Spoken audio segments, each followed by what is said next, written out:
All right, what's up, everybody?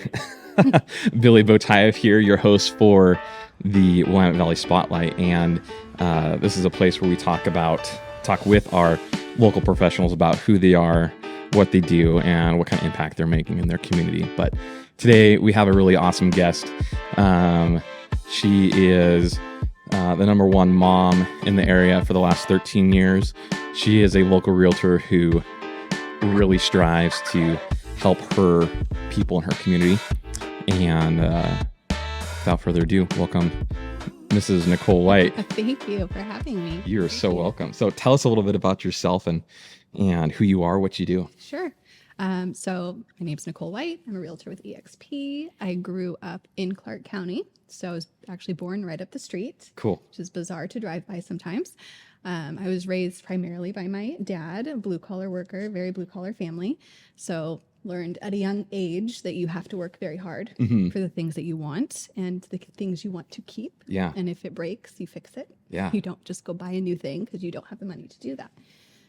So I grew up here. I originally, when I started my career journey, this was, 2003. Yeah. I wanted to get into the medical field because that to me was helping. Those were heroes. Yeah. Doctors, nurses, all of that. So I started out as a medical assistant, and my husband and I, well, we were dating at the time. Yeah. Lived in Arizona. Okay. And I was working there. We moved back here, and I got a job at a medical office where I worked basically the entire time. Yeah. And by the end of my time there, I was managing the offices. So I sort of worked my way up.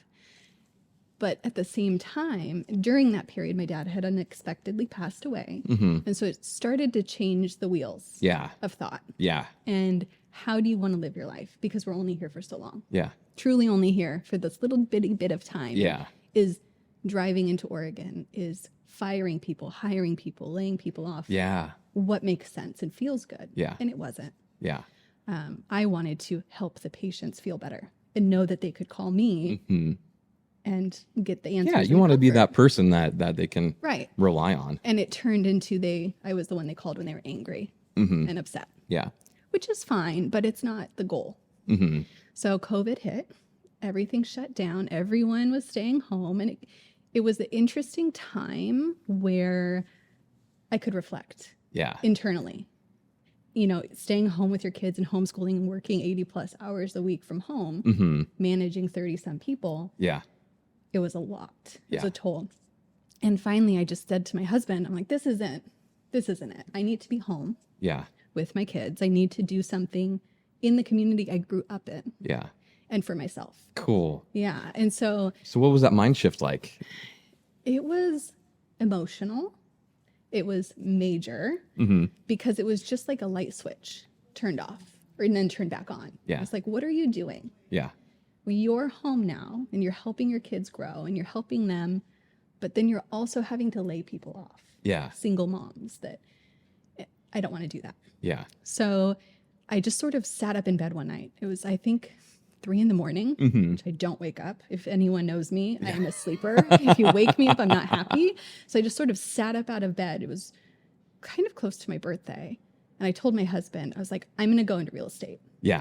I don't know what direction real estate I want to go to, but I need to work with my community, for my community. Yeah. Be a servant to my neighbors. Yeah.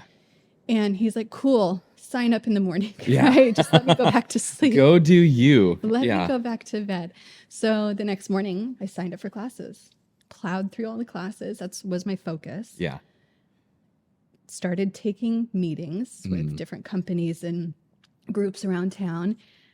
Got headshots before I even passed the test. Yeah. I was like, I want to do, I'm going to You got to get yourself set up for I'm success. going to quit my job fully. Yeah. Because we had set ourselves up in a position where we could do that. And I'm lucky that my husband is so supportive. Yeah. That I could do that without fear. Yeah. And I passed the test and I knew exactly who I wanted to go work with. And I just sort of hit the ground running from there. Yeah. So that was how many years ago? That was 3. This is my third year. Third year. Cool. So what have you seen, getting started as a realtor? What have you seen a shift in the market Is it normalizing? Is it going down? In your opinion, what does that look like to you? It's interesting. I heard someone say, and I keep thinking about this, is it's not a good market. It's not a bad market. It's just different. Mm-hmm. And so you have houses holding value and you have some houses kind of dipping down a little bit. Mm-hmm. I wouldn't say a drastic crash. You know, everyone's saying it's going to crash. It's going to crash.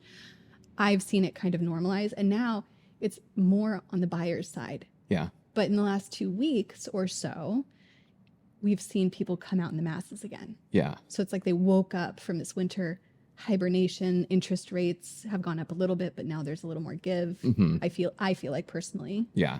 And buyers are out in droves looking at houses.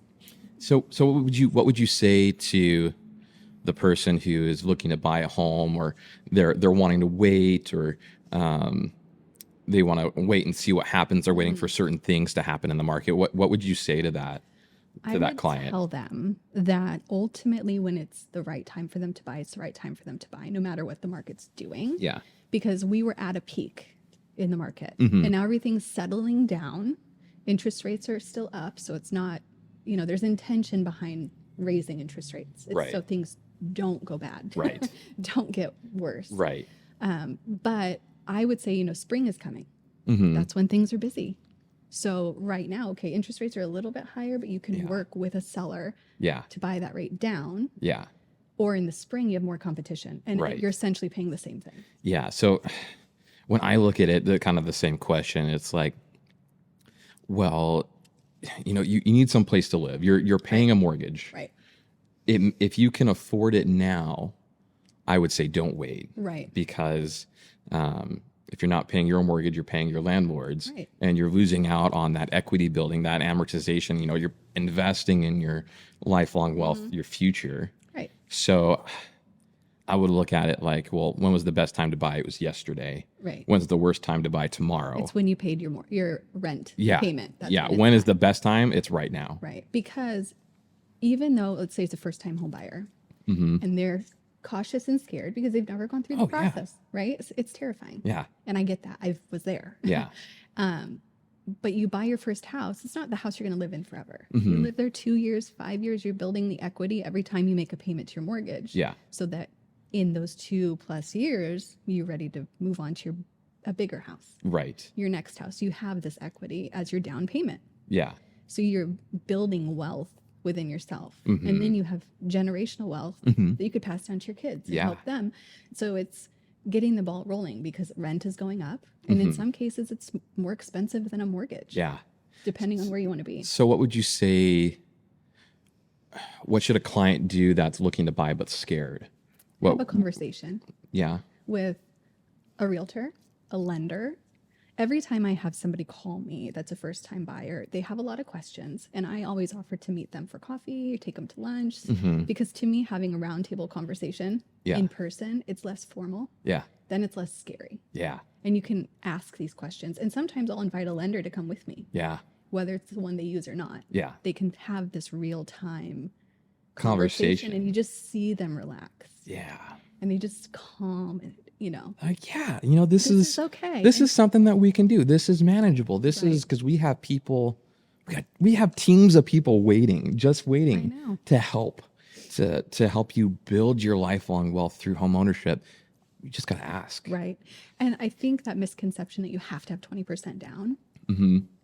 you don't have to have, I'm not a lender, but you don't have to have 20% down. You don't need to have 20% down. We're going to put that in giant letter quotes on front of the video. And I had a buyer in the fall. We got the seller to pay down their interest rate. Right. And all of their closing costs.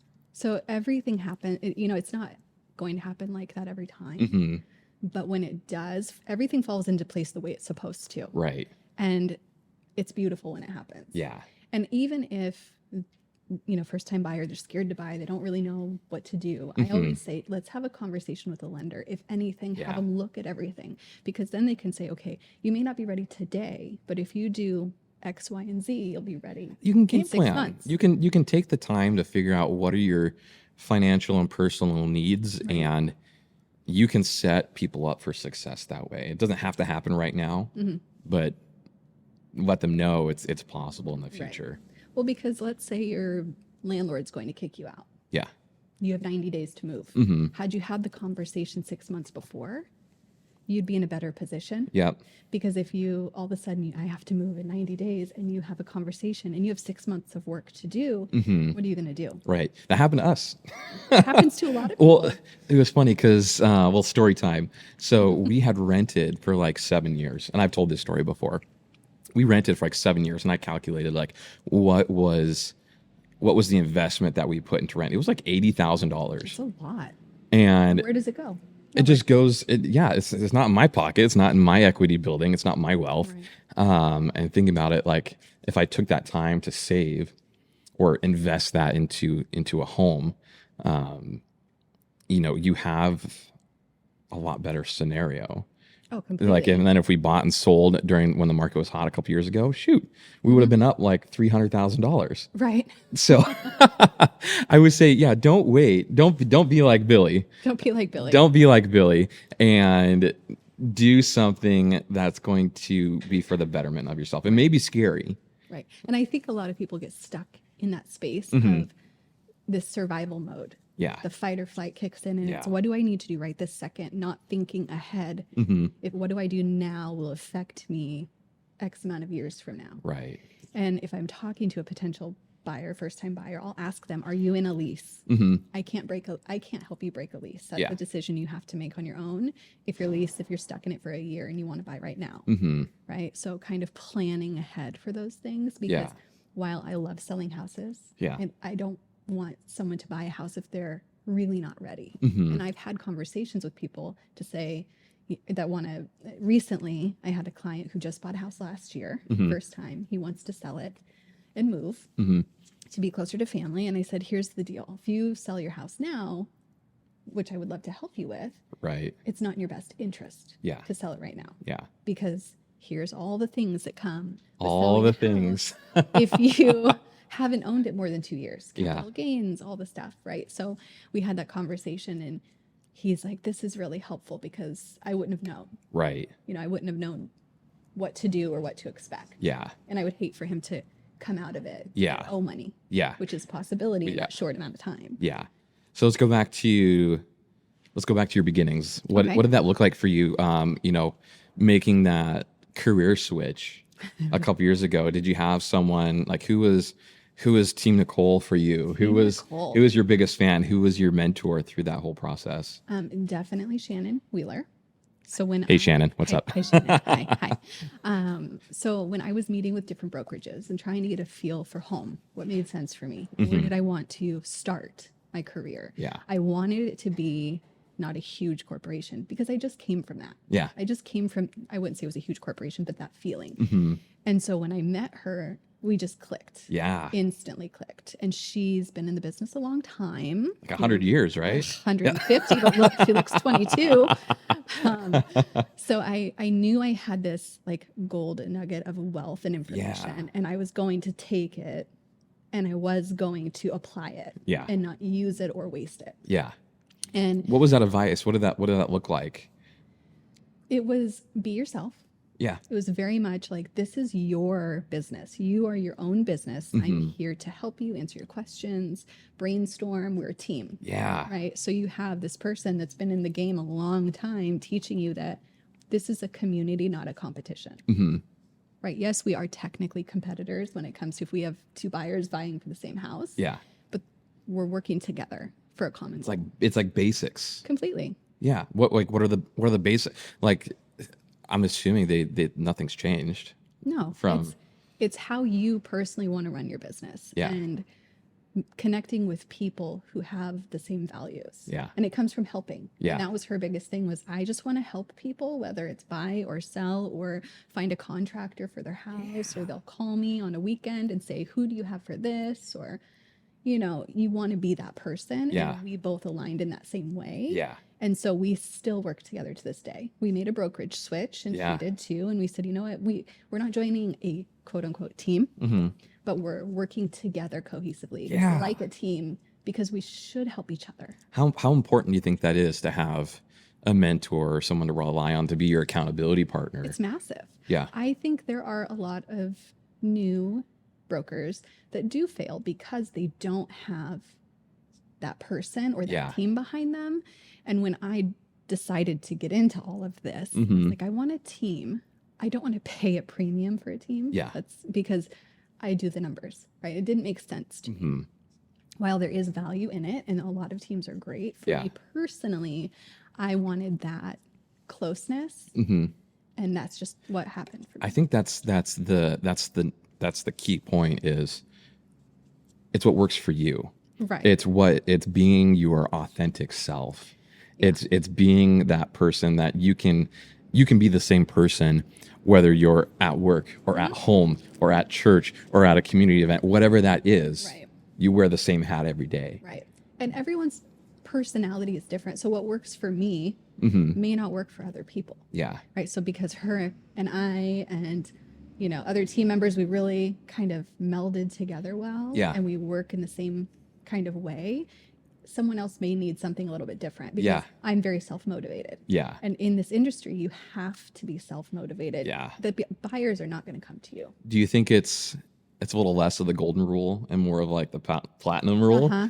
Don't treat others the way you want to be treated. Treat others the way they want to be treated, because everyone's different. Everyone's, and I stole that one from Melissa Redding, by the way. One of my old colleagues down in Medford. But yeah, absolutely. No, I think everyone has to be approached differently, Right. but with the same goal in mind. Right. And I've been asked a lot, you know, what do you do in your business, and how do you get to where either you are or you want to be? And Yeah. I said, that's a difficult question to answer because it's individualized. Yeah. There isn't I'm sure there's a book for everything, but there isn't a book that says, here's the perfect blueprint Yeah. to make it work exactly right. And Right. some people, that's what they focus on. They say, okay, I want you just to tell me what to do to succeed. And that's exactly what I'm going to do. But there's an ebb and a flow. Yeah. And it doesn't always work exactly by the book. You have to bend and you have Right. to give. And I think that's how we grow, though. Completely. You know, it's that's where you see the ones that don't really make it ahead because they're hyper focused on this idea of, if I do A, B, C exactly, Yeah. it's going to be great. It's like baking bread. It's you gotta, you know, you're the dough. You're the do dough. love bread. I do love my bread. But it's like, you know, when you're making a loaf of bread or pizza, you know, you're kneading the dough, you're stretching it, you're building that strength and that resistance to be able to, at the end of the day, when everything comes together and you bake it, you are that product. Completely. You're that a great person. analogy. You're that person that people want to work with, people that want to be a part of that journey, Right. because of it's not just like, you know, something happens to you and you run away. Right. You embrace it. You embrace the anxiety. You embrace the stress, the push, the pull. And so at the end of the day, you are stronger for it, not just for yourself, but for your clients as well. And you are who you surround yourself with. Yeah. Completely. Because if you're around people that are either negative or look at things like, oh, the market is shifting, the sky is falling, everything is terrible, that's what you're going to go into your Yeah. world with. Yeah. And that's what your clients are going to feel. And it creates fear that it doesn't need to. That's a shift that we have to change. We have to work based on positivity. Completely. We can't be working based on negative, because I can tell you, you look at any other product out there and it's all based off positivity. You never see anyone sad eating a Big Mac on a commercial or drinking a Coke. It's all based off of positive. Yeah, it's all based off of positivity. And I think that's the mind shift that we have to have, that has been ingrained in our communities for so long. Right. Basing our careers off of fear. Hey, you got to lock in your interest rate. You know, rates are going up. You got to do it now. Right. You know, you're going to miss out on this opportunity for a home. But I don't hear a lot of people asking, what would it mean for you to be a homeowner? Right.